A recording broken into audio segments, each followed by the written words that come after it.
Kannauj railway station पर बड़ा हादसा हुआ है। निर्माणाधीन स्टेशन का लेंटर गिरने की वजह से कई लोग मलबे में दब गए, जिसके बाद रेस्क्यू टीम मौके पर पहुंची और 23 मजदूरों को मलबे से निकाला गया। मलबे में दबे हुए 3 लोगों की हालत गंभीर बताई जा रही है, जिनको रेफर कर दिया गया है।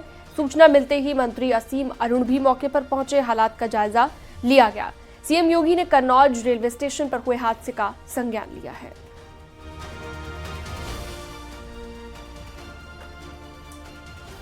तो मुख्यमंत्री योगी आदित्यनाथ ने खुद इस हादसे पर संज्ञान लिया है। बताया जा रहा है कि अभी भी कुछ लोग वहां पर दबे हो सकते हैं, हालांकि रेस्क्यू जारी है।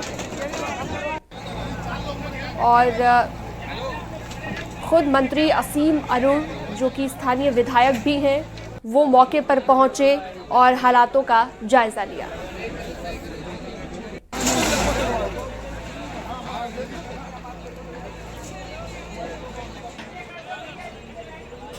कुल अभी तक जिला अस्पताल में 23 घायलों को पहुंचाया गया। 20 लोग हल्की फुल्की चोटों के साथ हैं, किंतु उनको अंडर ऑब्जर्वेशन अस्पताल में रखा गया है। 3 लोग गंभीर हैं, उनको जिला अस्पताल मेडिकल कॉलेज लखनऊ के लिए भेजा है। अंदर कुछ जांच भी कराएंगे हाथ से, निश्चित रूप से जाँच की जाएगी, किंतु अभी 2-3 घंटे का समय बचाव कार्य का है। पहले हम लोग बचाव कार्य के कार्य को पूरा कर लें, उसके बाद में क्या कंस्ट्रक्शन किस क्वालिटी का था, क्या सुरक्षा मानकों का पालन नहीं किया गया, इसके ऊपर मुझे विश्वास है कि रेलवे गहनता से जांच करेगा। जो दोषी उनको दंडित किया जाएगा, किंतु अभी अगले 3-4 घंटे का समय बचाव कार्य का है, पहले उसको पूरा किया जाए।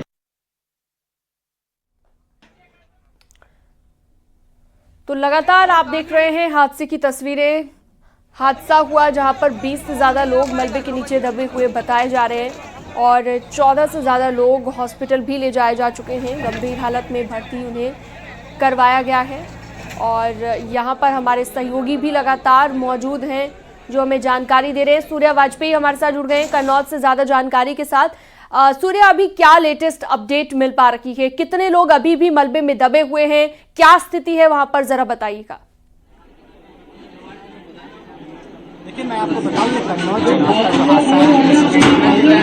का हादसा रहा है। यहाँ पर बताया जा रहा है उस मलबे में दब गया। फिलहाल जो है तकरीबन 23 से 24 लोग निकाल लिए गए हैं, जिनको जिला अस्पताल कन्नौज रेफर करके वहाँ पर उनका इलाज जारी है। बताया जा रहा है कि यहाँ पर जो है तकरीबन 5 लोगों को डिस्ट्रिक्ट हॉस्पिटल से अभी क्योंकि उनको कम चोट लगी, लिहाजा उनको छुट्टी भी कर दी गई है। सबसे इम्पोर्टेंट बात है कि यहाँ पर मौके पर जो कानपुर जोन के कमिश्नर हैं वो भी मौके पर मौजूद है। उसके बाद में आईटी जोन वो भी यहाँ मौके पर मौजूद है। लगातार यहाँ की व्यवस्थाओं को देख रहे हैं। फिलहाल जो यहाँ पर मजदूर है वो लगातार जो है मलबे को हटाने का काम कर रहे हैं। आपको यहाँ की लाइव तस्वीरें दिखाते हैं किस तरीके से यहाँ पर जो है काम चल रहा है। लगातार जो है ये घटना के बाद में यहाँ जो है लगातार जो है इस घटना के बाद में ये मजदूर जो है लगातार काम कर रहे हैं। आप सीधी तस्वीरें देख सकते हैं न्यूज 18 पे। लगातार तकरीबन 100 से अधिक जो है यहाँ पर जो है वर्कर काम कर रहे हैं। लगातार यहाँ पे अभी लाइट की व्यवस्था की गई, क्योंकि जो बिल्डिंग का इलाका था बेहद ही लंबा एरिया था और उसके बाद में जो पिलर्स है वो बहुत ही भारी है। सबसे इम्पोर्टेंट बात है कि अभी तक जितने भी लोग घायल निकाले गए उनका सभी का जिला अस्पताल में इलाज चल रहा है। लेकिन अब जिस तरीके से अभी यहाँ पर वो पूरा चल रहा है, जो ये सब निकाला जा रहा है, मलबे को हटाया जा रहा है, उसके बाद में पता चल सकेगा कि आने वाले समय में कितने लोग और इसमें निकल सकते हैं। सबसे बड़ी बात है कि एडमिनिस्ट्रेशन भी लगातार ये कोशिश कर रहा है कि जल्दी से जल्दी पूरे इलाके को खाली कर लिया जाए। जी ठीक है, बहुत शुक्रिया तमाम जानकारी विस्तार से देने के लिए आपका, सूर्य वाजपेयी। हापुड़ में एक हादसा सामने आया है, जहां कार चालक को झपकी आ गई और उस हादसे में एक बच्चे की जान चली गई। 8 लोग घायल हो गए हैं। वहीं बुलंदशहर में 2 दिन पहले नहर में गिरी कार को निकाला गया है, लेकिन कार सवार 2 लोगों का अब तक कोई पता नहीं है।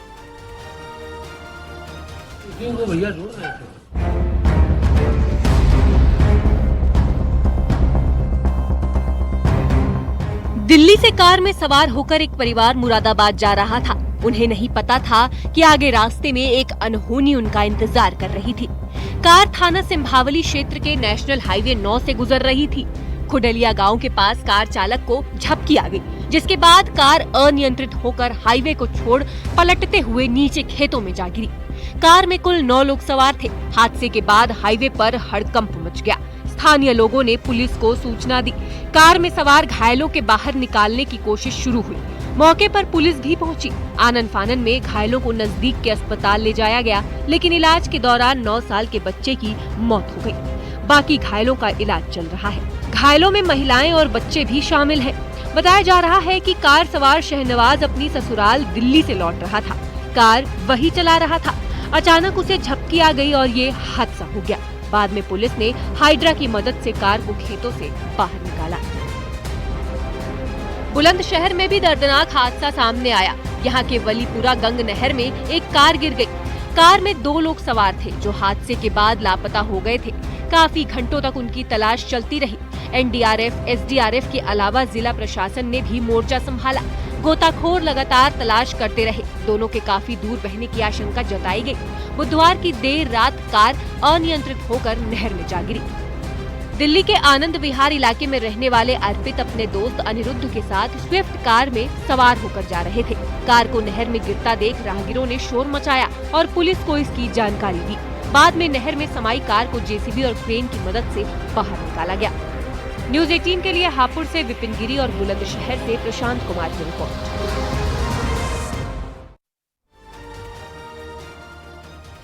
नोएडा और ग्रेटर नोएडा में अगर कोई बाइक या फिर स्कूटी सवार बिना हेलमेट के दिखाई दिया तो उसे अब पेट्रोल नहीं मिलेगा। डीएम ने इसको लेकर आदेश जारी कर दिए हैं जो कि 26 जनवरी से लागू होंगे।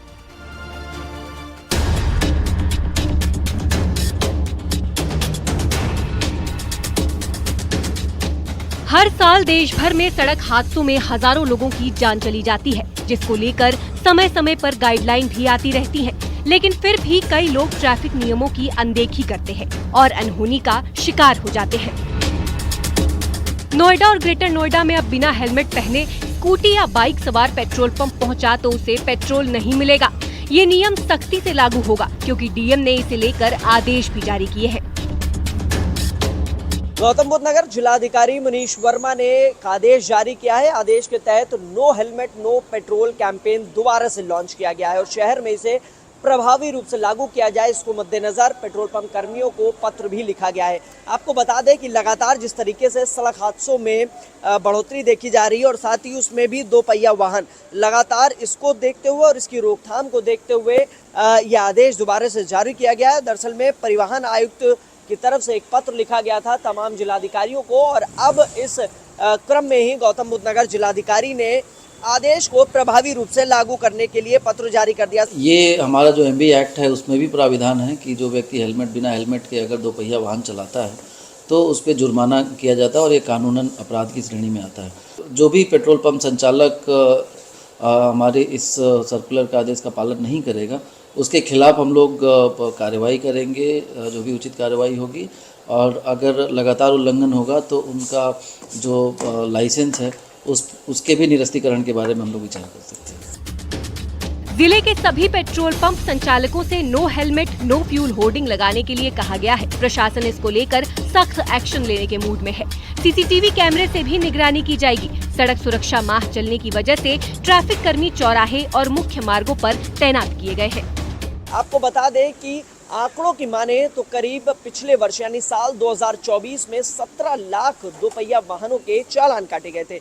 ऐसे में चालान काटने की कार्रवाई तो एक तरफ हो ही रही है, लेकिन दूसरी तरफ जिस तरीके से सड़क हादसों में बढ़ोतरी हो रही है और खासतौर पे एक्सप्रेसवे पर, नोएडा ग्रेटर नोएडा एक्सप्रेसवे हो फिर चाहे यमुना एक्सप्रेसवे हो, लिहाजा यहाँ पर हादसों में रोकथाम और जो डेथ रेट है उसको रोकने के उद्देश्य से जारी कर दिया गया है। 26 जनवरी से इसे प्रभावी रूप से लागू कर दिया जाएगा और डीएम जो है उनकी तरफ से स्पष्ट कर दिया है कि बार बार उल्लंघन करने पर पेट्रोल पंप संचालकों के लाइसेंस निरस्तीकरण तक की कार्रवाई की जाएगी।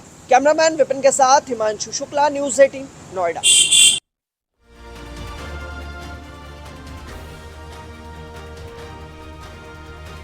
पूरे यूपी में यातायात जागरूकता अभियान चलाया जा रहा है। एटा में भी सड़क पर लोगों को जागरूक किया जा रहा है। यहाँ सड़क पर यमराज की वेशभूषा में एक शख्स उतर आया और उसने बिना हेलमेट पहने लोगों को डांट भी लगाई।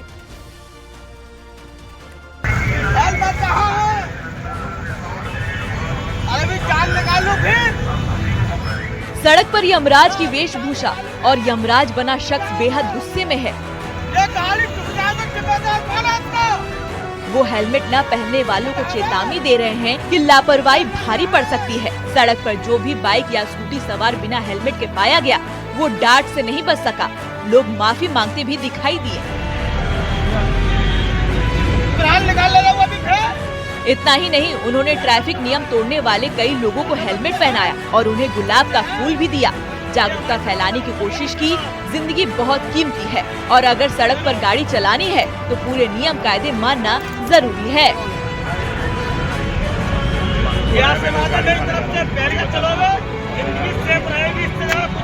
एटा से ये तस्वीरें सामने आई हैं। पूरे यूपी की तरह यहाँ भी यातायात जागरूकता अभियान चलाया जा रहा है, जिसमें नुक्कड़ नाटक के जरिए लोगों से अपील की जा रही है।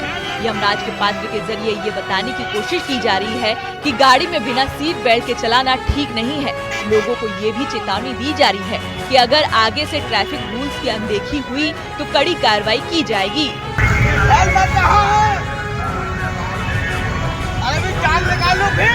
कोतवाली नगर क्षेत्र के माया पैलेस चौराहे का ये मामला है, जहां गदा के साथ यमराज के पात्र को देखकर लोग हैरत में पड़ गए।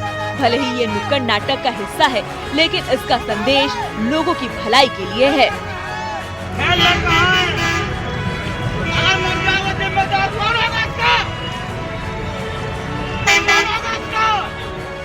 एटा से न्यूज़ 18 के लिए रविकांत शर्मा की रिपोर्ट।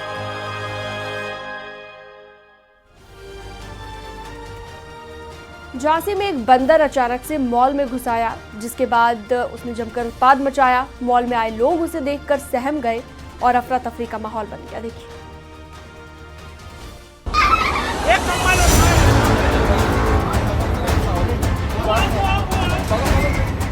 मॉल में बंदर की एंट्री, जमकर मचाया उत्पात। झांसी के मॉल में उस वक्त अफरा तफरी मच गई जब एक बंदर दबे पांव घुस आया। जैसे ही लोगों की नजर उस पर पड़ी तो वो भी सख्ते में आ गए।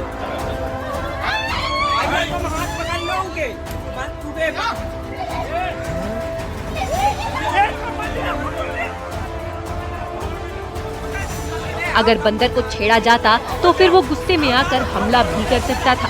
पूरे मॉल में हड़कंप मचा हुआ था। वो एक जगह से दूसरी जगह कूद फांद कर जा रहा था। शॉपिंग मॉल के कर्मचारियों पर जिम्मेदारी आ गई कि वो किसी तरह बंदर पर काबू पाके उसे बाहर कर दे, लेकिन ये इतना आसान कहा था। मॉल के अंदर रखे कपड़ों को भी उसने तहस नहस कर दिया।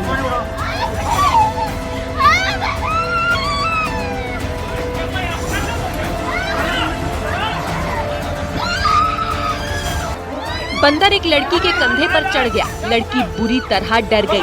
वो पूरी तरह चिल्लाने लगी। वहाँ पर खड़े दूसरे लोग उसे खड़ा होने के लिए कहने लगे, लेकिन बंदर के आगे हिम्मत नहीं आ रही थी। वो लड़की के बाल भी नोचने लगा। इतना ही नहीं, बंदर लड़की का एक जूता भी खोल कर ले गया और उसे काटने लगा।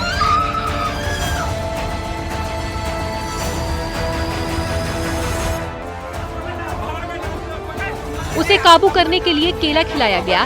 बाद में उसे पकड़ने की कवायद तेज हो गई। मॉल के कर्मचारियों ने उसे कंबल उड़ाने की कोशिश की ताकि उसे पकड़ लिया जाए, लेकिन ये दाव भी उल्टा पड़ गया। बंदर वहाँ से भी भाग खड़ा हुआ। कुछ लोग अपने मोबाइल फोन से उसका वीडियो बनाते रहे। काफी देर तक बंदर ने मॉल के अंदर लोगों के बीच दहशत मचाए रखी। मॉल के कर्मचारियों ने वन विभाग को सूचना भी दी, लेकिन उनके मॉल में पहुँचने से पहले ही बंदर भाग खड़ा हुआ। झांसी से न्यूज़ 18 के लिए अश्विनी मिश्रा की रिपोर्ट।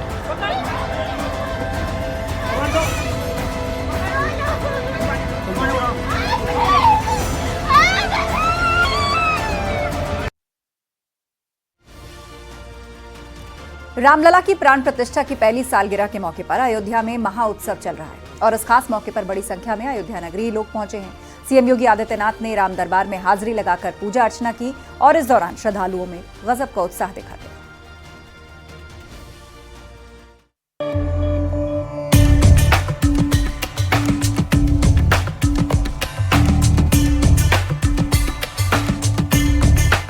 अयोध्या में उत्सव का माहौल है, उमंग है, ऊर्जा का संचार दिख रहा है। हर चेहरे पर खुशी है। अयोध्या में पिछले साल 22 जनवरी के दिन रामलला की प्राण प्रतिष्ठा हुई थी। रामलला की प्राण प्रतिष्ठा के बाद आज पहली वर्षगांठ मनाई जा रही है, जिससे अयोध्या पूरी तरह आध्यात्मिक के रंग में रंगी हुई है। इस बेहद खास मौके पर पुरोहितों ने रामलला का दूध, दही, घी, शहद, शक्कर से पंचामृत अभिषेक किया और फिर उन्हें गंगा जल से नहलाया गया। अभिषेक के बाद रामलला का श्रृंगार किया गया, जिसमें उन्हें पीतांबर वस्त्र पहनाए गए, हीरा जड़ित मुकुट पहनाया गया। इस भव्य कार्यक्रम में श्रद्धालुओं का तांता लगा रहा। पूरे परिसर में जय श्री राम का उद्घोष चलता रहा। मंदिर परिसर को 50 क्विंटल से ज्यादा फूलों से सजाया गया है। जो सांस्कृतिक कार्यक्रम है वो 3 दिन बराबर चलता रहेगा।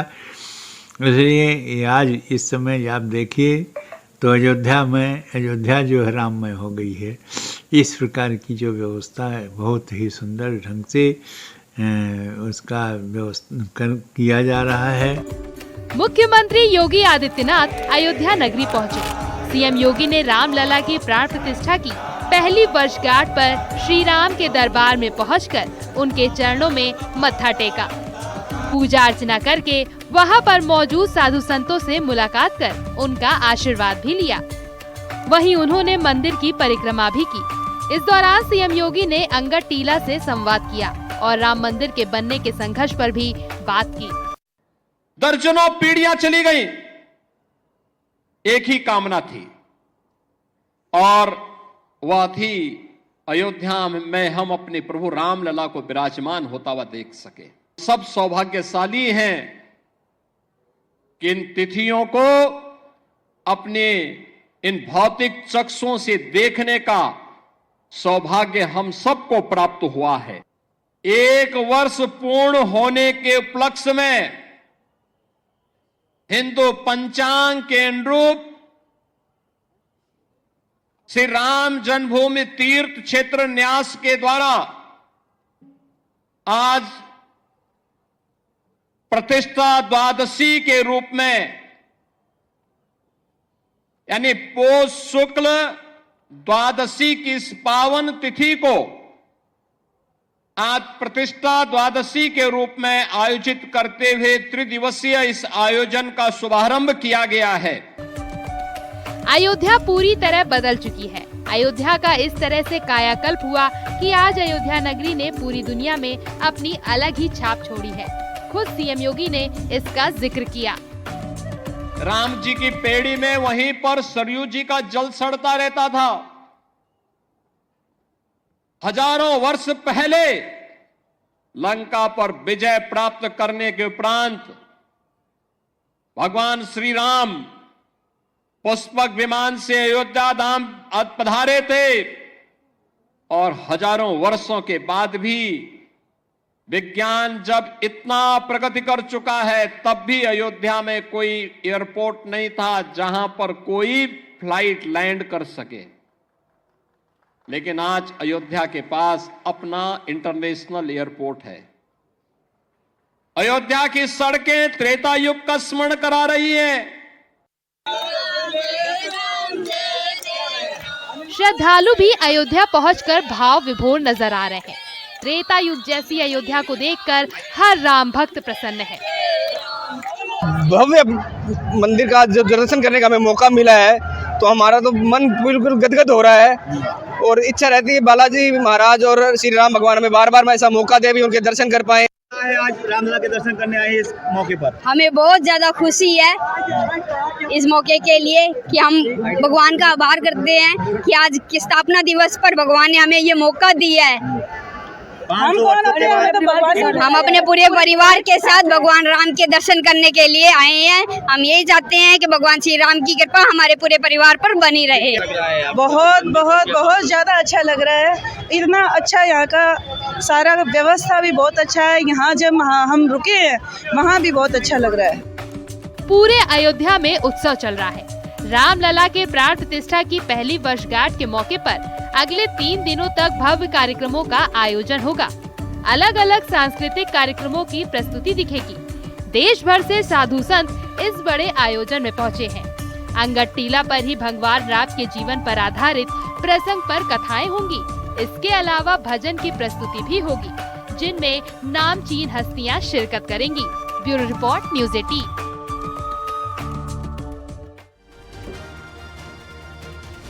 और यहाँ रुकेंगे ब्रेक के लिए, जल्द लौटते हैं।